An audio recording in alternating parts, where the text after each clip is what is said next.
Cuando me dicen que soy demasiado viejo para hacer una cosa, procuro hacerla enseguida. Insigne frase de Pablo Picasso que nos habla de la frescura del alma que nunca abandona al hombre, pero también del reto que la senectud representa. Y es que la vejez implica todo un proceso de adaptaciones, implica enfrentar limitaciones y enfermedades propias de la ancianidad. Es por eso que este capítulo trata sobre la osteoporosis, un problema de salud que amenaza la calidad de vida del hombre de la tercera edad. El contenido de esta clase abarca la definición de osteoporosis, su etiología, fisiología y fisiopatología. Veremos el contexto epidemiológico de esta afección, sus factores de riesgo y todos los componentes del abordaje clínico y diagnóstico. De acuerdo con el último reporte de la OMS, la osteoporosis es una enfermedad esquelética compleja que se caracteriza por una densidad ósea baja y la existencia de alteraciones en la microarquitectura del tejido óseo, lo cual arrastra consigo una mayor fragilidad ósea y una elevada predisposición para las fracturas. En el planisferio, la osteoporosis es una enfermedad muy frecuente. En 2004, tan solo en Estados Unidos, se calculó una prevalencia de 10 millones de personas. Brasil actualmente reporta la misma prevalencia. Y en Argentina se estima que el 75% de sus mujeres mayores de 50 años padece osteopenia u osteoporosis. Son números grandes. Y al otro lado del Atlántico, el viejo mundo no se queda atrás. Destaca la Unión Europea con sus 22 millones de mujeres y 5.5 millones de hombres que se ven perjudicados por este padecimiento. En Corea del Sur, el 37% de sus mujeres mayores de 50 años también padecen osteoporosis. Y hacia el sur, en Australia, en 2001 se reportó una prevalencia de 2 millones de casos de osteoporosis. Estos números nos dan una idea de la magnitud del problema que enfrentan nuestras comunidades. En cuanto al género, la distribución de estos números es dispareja, pues la osteoporosis afecta a 1 de cada 3 mujeres y solo a 1 de cada 5 hombres, dejando en claro su predominio por el género femenino. Sobre el suelo mexicano, la prevalencia de la osteoporosis en la columna de las mujeres mayores de 50 años es del 17%, mientras que en hombres es del 9%. Respecto a la cadera, la prevalencia para la misma edad en mujeres fue de 16% y en hombres fue de 6%. Y asociado a este padecimiento, el riesgo de fractura de cadera a lo largo de la vida para las mujeres fue de 8.5 y de 3.8 para los hombres. Antes de ahondar en su estudio clínico y diagnóstico, revivamos algunos recuerdos sobre la fisiología que involucra a la densidad ósea para facilitar nuestro entendimiento de sus causas y consecuencias. Vamos a iniciar por reconocer que el hueso, lejos de su equivocado aspecto estático, en realidad es un tejido altamente especializado y dinámico, sometido a un proceso continuo de regeneración. La remodelación ósea depende de 2 procesos, el de reabsorción, con el cual se remueve el tejido viejo, y el de formación, con el cual se deposita tejido nuevo en el mismo sitio donde empezó el proceso. Ambos fenómenos están gobernados por mediadores moleculares que evitan el desbalance.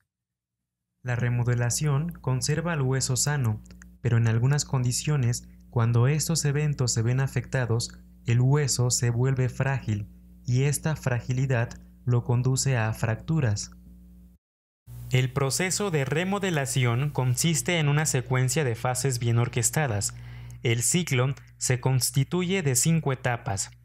Se le ha nombrado activación a la primera fase, resorción a la segunda, fase de reversa a la siguiente, después sigue la fase de formación y finalmente viene una fase de quiescencia. El primer evento involucra la detección de señales iniciadoras de la remodelación proveniente de diferentes vías comentadas más adelante. Durante la fase de resorción, los precursores osteoblásticos responden a las señales de los osteocitos o a las señales de activación endocrina para reclutar a los precursores de los osteoclastos hacia el sitio de remodelación. Los osteoclastos maduran y mediante enzimas y otros productos hacen la degradación del tejido óseo.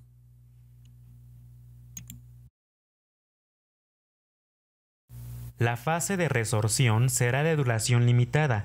Esto dependerá de los estímulos que reciban por parte de su microambiente. Después de esto le sigue la fase de reversa, en la cual desaparecen casi todos los osteoclastos. Y en el cenit de estos acontecimientos llega la fase de formación, en la cual todos los osteoclastos han sido reemplazados por osteoblastos o células formadoras de tejido óseo. El microambiente es el responsable de proveer las señales de terminación que completan la diferenciación de los osteoblastos. Más tarde que los osteoblastos terminaron la formación del tejido, le sigue una fase de quiescencia o reposo celular, la cual se mantiene así hasta que inicie la siguiente oleada de remodelación. Agudizando nuestro acercamiento hasta un nivel celular y molecular, recordemos cómo sucede la resorción. Para la resorción ósea, el osteoclasto se desplaza sobre la superficie del hueso y se asienta, fijándose al hueso mediante integrinas en su membrana que se unen a vitronectina que está presente en la matriz ósea. Además de las integrinas, el osteoclasto cuenta con un abanico de receptores que controlan su actividad. El receptor RANG o receptor activador del factor nuclear kappa B es uno de los más pronunciados. Dicho receptor se une a su ligando RANG o RANG-L. Sobre este ligando, anteriormente denominado osteoprotegerina, es uno de los estímulos más sustanciales para la diferenciación del osteoclasto, así como para activar su función osteolítica. Dicho ligando se trata de una citosina que se puede encontrar tanto en una forma soluble como en una forma unida a membrana. Son los osteoblastos y las células estromales las que producen este ligando y que también lo expresan en su membrana. En conclusión, RANG y su ligando son primordiales para estimular la reabsorción ósea. El osteoclasto también cuenta con otros receptores como el receptor de la interleucina 6 y el receptor de calcitonina. Este último ejerce una función inhibitoria sobre el osteoclasto, es decir, se opone a la reabsorción ósea. Para ejecutar su tarea, el osteoclasto es capaz de secretar hidrogeniones y proteasas ácidas hacia el exterior. La secreción de este ácido está mediada por una bomba de hidrógeno tipo 5 y por el canal de cloro SIC7, situados en el borde ondulado en dirección hacia la superficie con la que tiene contacto con la laguna. La anhidrasa carbónica es la encargada de suplir los hidrogeniones a la bomba de protones. Además, el osteoclasto también cuenta con un intercambiador de clorobicarbonato, el cual provee de dicho ion para ser secretado por el canal de cloro SIC7 sobre la laguna. En el citoplasma del osteoclasto también hay lisosomas que almacenan enzimas que degradan la matriz ósea. Estas vesículas se mueven hasta el borde ondulado para liberar su contenido en un proceso dependiente de clatrina. Por último, la fosfatasa ácida resistente al tartrato o TRAP es un marcador de recambio óseo que también se encuentra de manera abundante dentro del citoplasma del osteoclasto. Todas estas enzimas y moléculas secretadas por estas células se encargan de destruir la matriz ósea para que, posteriormente, ese espacio vacío sea reemplazado por material nuevo. Sobre los mediadores moleculares involucrados en la fisiología de la remodelación, el asunto es un tema intrincado. Existe una redundancia entre los diferentes factores que promueven o inhiben los procesos de reabsorción y formación. Provenientes desde la circulación, la lista de reguladores es cuantiosa, pero los más conocidos son la hormona paratiroides, la vitamina D, la calcitonina, los estrógenos, los andrógenos, las hormonas tiroideas, los glucocorticoides, la hormona del crecimiento y la participación de las citocinas como el factor de crecimiento transformante beta y algunas interleucinas empiezan a estar en boga en las conversaciones de los investigadores actuales. De los más relevantes, la paratohormona o PTH ejerce su acción mediante diferentes vías. La paratohormona induce la diferenciación de los precursores comprometidos con el linaje de los osteoblastos. Mediante las vías de RUNX2 e IGF-1, la paratohormona promueve la proliferación y la diferenciación hacia el linaje de osteoblastos. Al mismo tiempo, también prolonga la vida de estas células.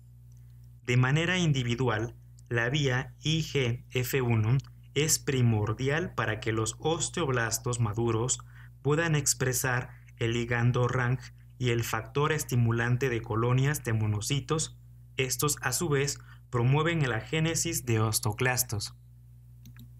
En un punto y seguido, la vitamina D es otro regulador que promueve la generación de osteoblastos, estimulando a las células madre mesenquimales para que se diferencien en osteoblastos.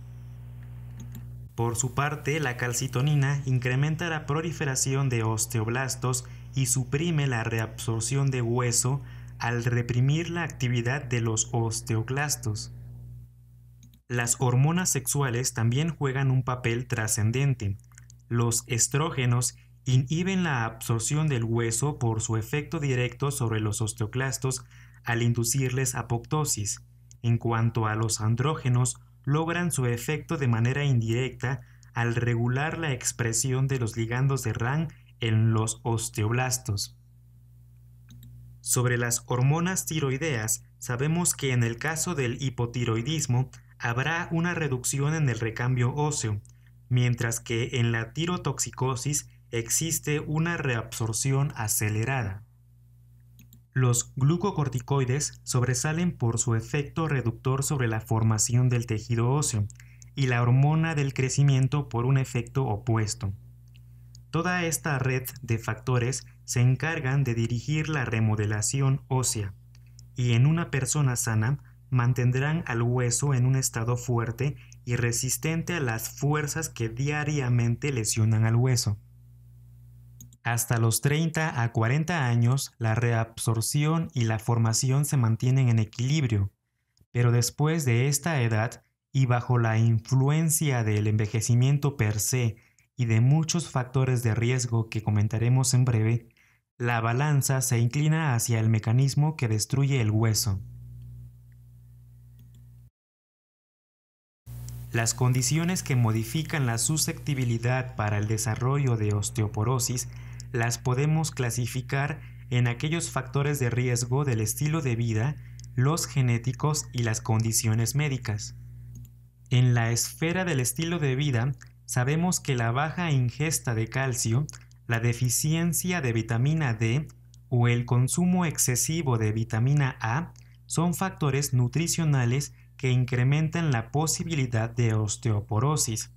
Además, si le sumamos los problemas del sedentarismo e inactividad física, el tabaquismo y el alcoholismo, el riesgo se incrementan aún más. En el espectro de lo genético, las investigaciones están descifrando la contribución de la genética. Por alguna razón de genes, la raza caucásica se ve más afectada por osteoporosis, y en algunas series se ha observado que existe una predisposición hereditaria para el desarrollo de esta enfermedad. Adicionalmente, muchas enfermedades de origen genético también se caracterizan por predisponer para el desarrollo de osteoporosis en comparación de muchas otras enfermedades. Amén de todo lo anterior, algunas comorbilidades suman todavía más predisposición. Las enfermedades endócrinas como el hipertiroidismo, la diabetes mellitus y el síndrome de Cushing se observan en esta lista.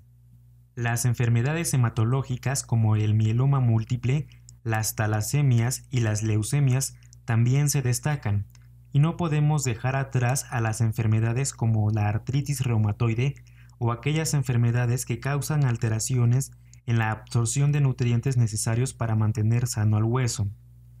Pero incluso enfermedades como el VIH o la epilepsia también influyen en el riesgo para padecer osteoporosis. Y aunque con un nivel de evidencia grado 2, existen medicamentos que en su efecto iatrogénico negativo pueden causar osteoporosis. La lista podría ser muy amplia si se indaga lo suficiente, pero para esta clase basta con recordar que los anticoagulantes a largo plazo, las terapias hormonales, los glucocorticoides, algunos inmunosupresores, el litio y los inhibidores de la bomba de protones a largo plazo pueden ser los causantes de este mal. Ha llegado la hora de sumergirnos en la dimensión clínica de esta enfermedad. Para llegar a la meta de un diagnóstico acertado de osteoporosis, las bases de este proceso descansarán sobre una correcta historia clínica y una exploración física bien dirigida. Sobre estos firmes cimientos, la medición de la densidad ósea con el apoyo de la imagenología y de estudios de laboratorios encaminados a descartar causas secundarias es posible alcanzar un diagnóstico correcto de osteoporosis. Tomando en cuenta la etiología de la osteoporosis, podemos clasificarla clínicamente en una osteoporosis primaria y una osteoporosis secundaria. La osteoporosis primaria se refiere a aquel deterioro de la masa ósea no asociada a otras enfermedades crónicas y que además está relacionada con el envejecimiento y la disminución de la función gonadal. Y la osteoporosis secundaria ocurre cuando existe un deterioro de la masa ósea, pero asociada a afecciones crónicas que contribuyen significativamente a la pérdida ósea acelerada, como la osteoporosis por artritis reumatoide. En el marco de la consulta, en realidad los pacientes no acuden por una molestia de la que estén conscientes. La osteoporosis generalmente es una enfermedad asintomática hasta que ocurre una fractura o por hallazgos incidentales encontrados en estudios de tamizaje programados o por pruebas radiográficas indicadas por otros abordajes diagnósticos. Ya que se empieza a hablar de fracturas, conviene aclarar algunas cosas. Como ya hemos dicho, la osteoporosis conlleva un riesgo de fractura, pero no cualquier tipo de fractura. En este contexto, podemos clasificar a las fracturas como fracturas por fragilidad, fracturas por traumatismo elevado y fractura clínica.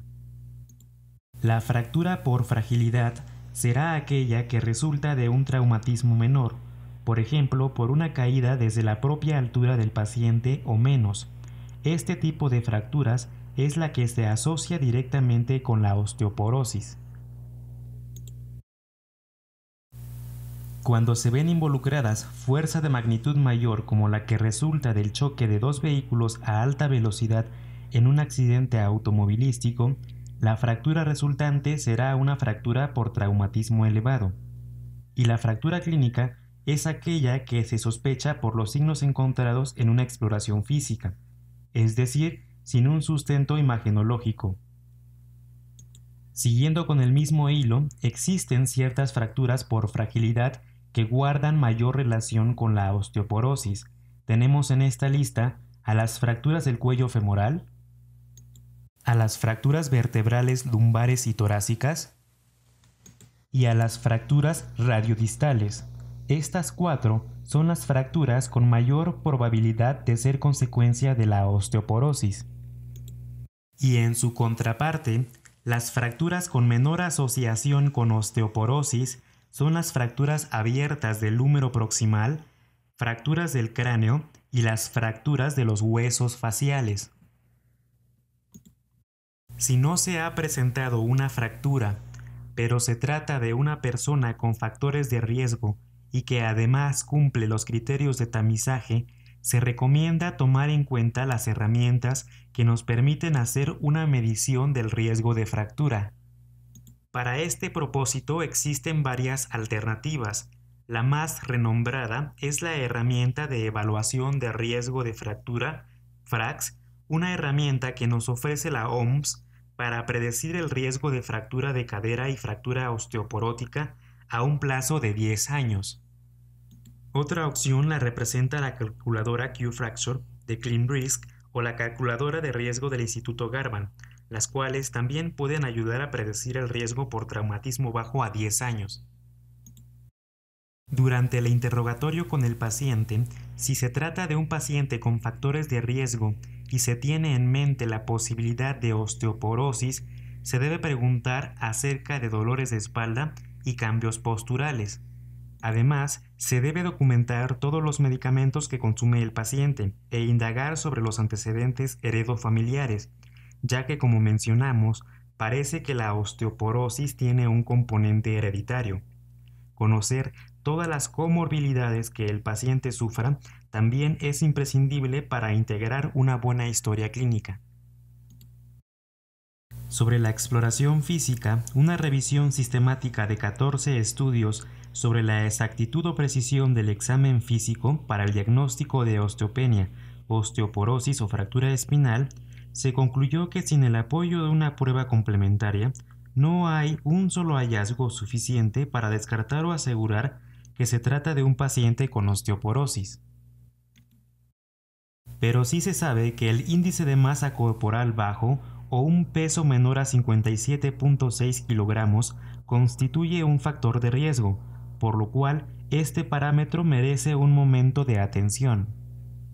Adicionalmente, se debe hacer una medición de la estatura, pues el daño a las vértebras podría manifestarse por una reducción en la estatura. Por lo tanto, se aconseja llevar un registro de la estatura y hacer una comparación con los valores previos. Algunas publicaciones también sostienen que existen hallazgos que de encontrarse en un paciente existe cierto grado de probabilidad de que ese paciente padezca de osteoporosis o fractura espinal. Dichos hallazgos incluyen el peso de menos de 51 kilogramos, la distancia pared-occipucio mayor a 0 centímetros y un recuento de dientes menor de 20, aunque la importancia de estos hallazgos aún se mantiene dentro de la controversia. Más allá de esta polémica, existen dos criterios que de cumplirse al menos uno de estos es suficiente para hacer un diagnóstico de osteoporosis. Estos son que el paciente se presente con una fractura por fragilidad de forma independiente de los resultados de cualquier prueba, o el otro criterio es que mediante una prueba que mida la densidad ósea obtenga un puntaje T menor de menos 2.5. Para hacer la medición de la densidad ósea, contamos con varias opciones de imagenología.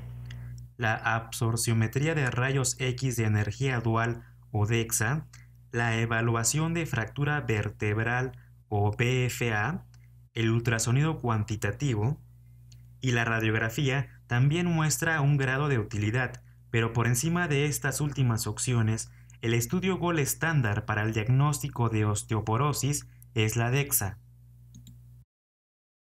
Para la absorciometría de rayos X de energía dual o DEXA, la Sociedad Internacional para la Densitometría Clínica y la Fundación Nacional de Osteoporosis de Estados Unidos hace la recomendación que este estudio se solicite bajo ciertas indicaciones como a toda mujer con una edad igual o mayor a 65 años y a todos los hombres mayores o iguales a 70 años, a las mujeres que cursan la posmenopausia a una edad más joven y a los hombres menores de 70 años con factores de riesgo, o también para adultos que tengan el antecedente de fracturas por fragilidad.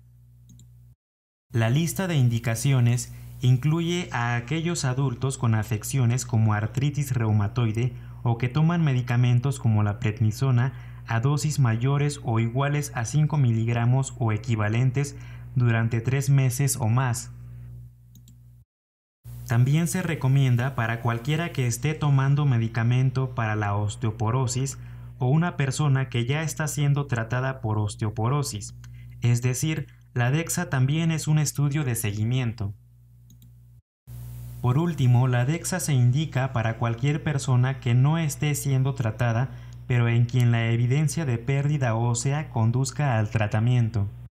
Y dada la relación que existen entre los estrógenos y la densidad ósea, la DEXA también se sugiere para las mujeres que suspenden el estrógeno y que cumplan cualquiera de las indicaciones anteriores. Este estudio se le realiza de manera selecta a ciertas zonas anatómicas. Se recomienda hacer una medición en la columna y en la cadera.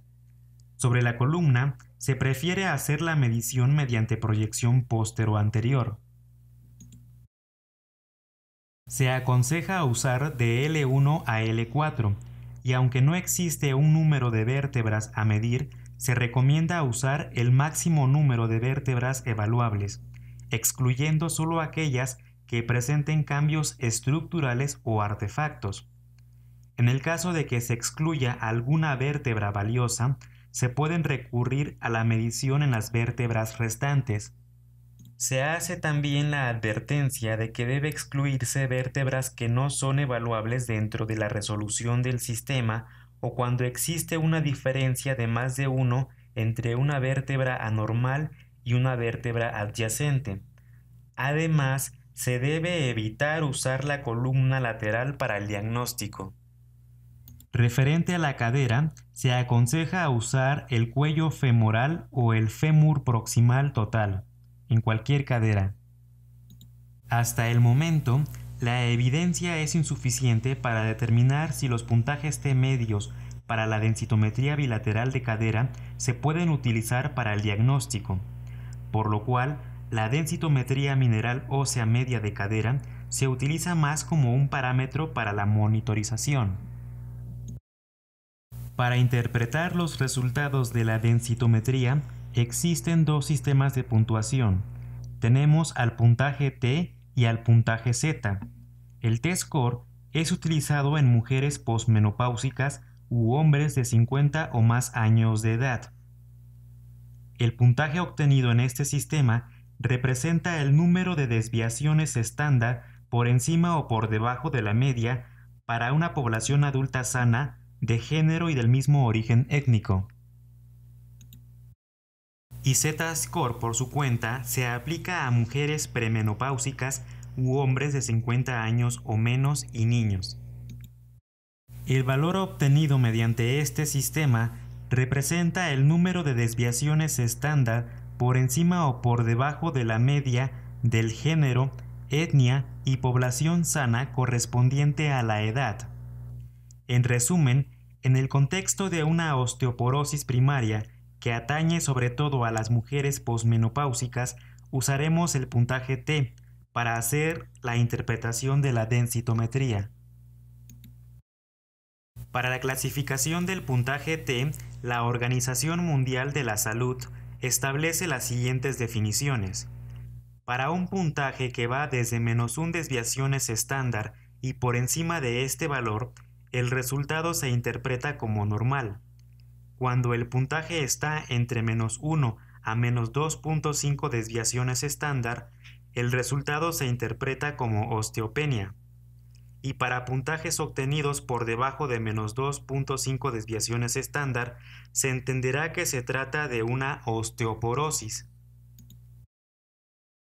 Sobre el puntaje Z, la clasificación del resultado lo propone la Sociedad Internacional de Densitometría Clínica. En este sistema, el puntaje que se encuentre por encima de menos 2 desviaciones estándar, el resultado se interpreta como dentro del rango normal para la edad, y cuando el puntaje obtenido es menor a menos 2 desviaciones estándar, entonces el resultado se interpreta como baja densidad mineral para la edad cronológica. Cerrando el capítulo sobre la DEXA, ahora hablemos sobre la evaluación de fractura vertebral, que como su nombre lo indica, se trata de un estudio dirigido específicamente a la detección de fracturas vertebrales, con la ventaja de que este estudio implica una menor exposición a la radiación en comparación con la radiografía de columna ordinaria. Este estudio debe regirse por indicaciones precisas. La ISCD la recomienda para las pacientes que tengan un puntaje T menor a menos 1 desviación estándar y al menos una de las siguientes características: que se trate de una mujer de 70 años o más o de un hombre de 80 o más años, que se haya documentado una pérdida de altura de más de 4 centímetros o también en pacientes en los que se conozca el antecedente de fractura vertebral, pero que no se cuente con la evidencia imagenológica. Por último, también debe considerarse en mujeres que consumen prednisona a dosis de 5 miligramos o más por día o un equivalente por un tiempo de 3 meses o más. Otro estudio disponible para la evaluación del paciente con osteoporosis es el ultrasonido cuantitativo, el cual mide la velocidad del sonido y o atenuación del ultrasonido de banda ancha en el talón, la tibia, la rótula u otros sitios esqueléticos periféricos. Sobre las recomendaciones de este estudio, es posible considerarla como una prueba que se pueda realizar cuando no se cuenta con el DEXA. Y aunque realmente no es una herramienta de diagnóstico, más bien se trata de un estudio que nos puede ayudar para evaluar la densidad mineral ósea y poder hacer predicciones de fracturas basadas en la población. La radiografía tampoco es una herramienta para establecer el diagnóstico de osteoporosis, pero sí es posible encontrar hallazgos asociados como fracturas o datos de osteopenia. En muchos otros casos, suele ser la radiografía el estudio inicial que suele guiar la necesidad de una DEXA para descartar osteoporosis. En lo referente a los estudios de laboratorio, estos se solicitan principalmente para garantizar que no existen causas secundarias de osteoporosis. De estos, para el paciente con osteoporosis confirmada por DEXA, se recomienda medir la vitamina D, el calcio sérico, la creatinina y los niveles de la hormona estimulante de tiroides. Pero en otros contextos más complejos, otros estudios podrían ser necesarios, como la fosfatasa alcalina, el fósforo, la hormona paratiroides, el hemograma completo, pruebas de orina y cortisol, etc. Entre tantos estudios complementarios que pudieran solicitarse, en esta clase solo vamos a describir las interpretaciones de los laboratorios más importantes. Sobre la 25-hidroxivitamina D, el valor del nivel óptimo esperado es de 30 o más nanogramos por mililitro. Si se encontrasen niveles bajos, podríamos pensar en una exposición inadecuada a la luz solar, ingesta inadecuada de vitamina D, mala absorción gastrointestinal o enfermedad celíaca. Respecto al calcio sérico, niveles bajos pueden indicar mala absorción o deficiencia de vitamina D, y por el contrario, niveles altos pueden señalar hiperparatiroidismo. En cuanto a la creatinina sérica, sus valores elevados pueden significar disfunción renal. Un enlistado más extenso de los laboratorios puede abarcar la fosfatasa alcalina, el fósforo sérico, la hormona paratiroidea, el recuento sanguíneo o la velocidad de sedimentación globular. Por solo mencionar algunos, en el caso de la fosfatasa alcalina, cuando ésta se encuentra elevada, podemos pensar en enfermedad de Paget, inmovilización prolongada o fracturas agudas, etc. Y niveles altos de fósforo sérico dan indicios para una insuficiencia renal. Sobre la hormona paratiroides se espera encontrarla alta en casos de hiperparatiroidismo. Y en el recuento sanguíneo, algunas enfermedades como el mieloma múltiple podrían causar alteraciones cuantitativas. En el examen de orina, el parámetro que se sugiere evaluar es la excreción de calcio en 24 horas. Dependiendo del resultado, si éste se encuentra bajo, podemos reforzar la sospecha de malabsorción, deficiencia de vitamina D o bajo consumo de calcio. Si por el contrario se encuentra un calcio elevado, sospéchese en hiperparatiroidismo primario, mieloma múltiple, metástasis óseas, etc. Todos los estudios anteriores se usan para descartar causas secundarias de osteoporosis. En el caso de los marcadores de recambio óseo, su principal aplicación es la de ser una herramienta para el seguimiento y valorar la respuesta al tratamiento. Estos se clasifican en marcadores de resorción como el telopéptido de reticulación N-terminal y en marcadores de formación como el procoléptido de tipo procolágeno IN. La lista es larga, pero por su poca disponibilidad en algunos hospitales hacen que sean poco viables para dar seguimiento al paciente con osteoporosis. De ser un recurso disponible, la Fundación Internacional de Osteoporosis recomienda utilizar los marcadores de recambio, en especial los de resorción, para predecir fracturas y para la toma de decisiones sobre el tratamiento. Para la resorción ósea se recomienda utilizar el colágeno tipo 1 reticulado C telopéptido como estándar de referencia y al procolágeno sérico propéptido N-terminal como estándar de referencia para la formación de hueso.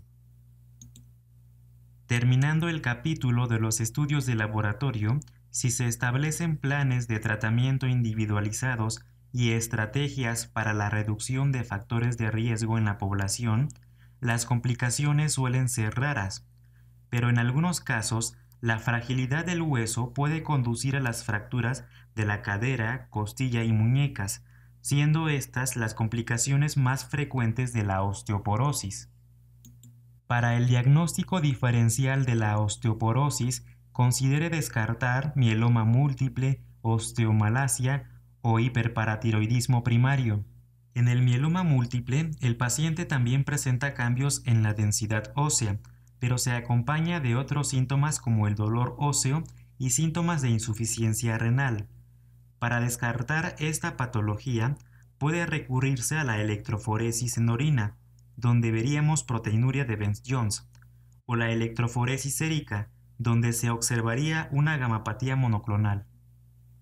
La osteomalacia, por su lado, es un síndrome por deficiencia de vitamina D, que puede resultar difícil de distinguir clínicamente de la osteoporosis, pero las pruebas que miden la PTH revelarán niveles elevados, y la biopsia será el estudio que confirme una mala mineralización. Respecto al hiperparatiroidismo, puede distinguirse de la osteoporosis porque se acompaña de síntomas de hipercalcemia como anorexia, náuseas y estreñimiento, y la medición de la PTH revela también valores elevados. En conclusión, la osteoporosis es un problema de salud que afecta sobre todo a las mujeres de 50 años. Su diagnóstico se confirma con un puntaje T menor a menos 2.5 desviaciones estándar o fracturas por fragilidad, y se sustenta con una DEXA, siendo posible recurrir a estudios complementarios para descartar causas secundarias. Hasta aquí la clase de hoy.